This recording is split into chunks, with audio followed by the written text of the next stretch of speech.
कौने माँ से नदिया फफाले, कौने माँ से जुराई जाले हो ललन, कौने माँ से पिया परदेस कहब दुख के से ललन, कौने माँ से पिया परदेस कहब दुख के से। सावन माँ से नदिया जोराई भादर माँ से जुराई जाले हो ललन, जेठो माँ से पिया परदेस कहब दुख के से ललन, जेठो माँ से पिया परदेस कहब दुख के से। बरह बरिसवा परल उठता गुन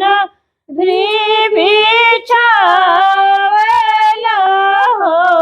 मैया मोरी धना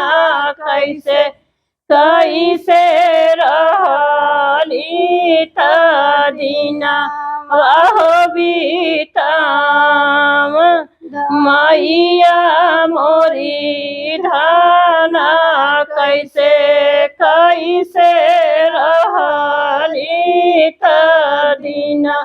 आहो बीतावे। दूध भात खाई सोन काटर औरु जिनवा साड़ी पहिन हो पूता बड़े रे साहेबा वाका बिटिया तोर कुला तोरा पूता बड़े रे साहेबा वाका बिटिया तई बोर कुलवा तोर से बोनारी उठवाला बगलिया जाई बैठला हो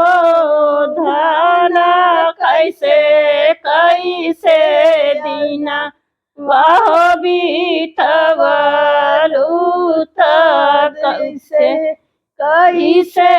रहलू धना कैसे कैसे दीना वाह बीतवलू त कैसे कैसे रहलू। मांगा मोरी जरले से नूरा बिना नया ना काजर बिना हो राजा से जी मोरी जर ले हो सजना बिना गोदिया होरी लबी राजा से जी मोरी जरले हो सजना बिना गोदी या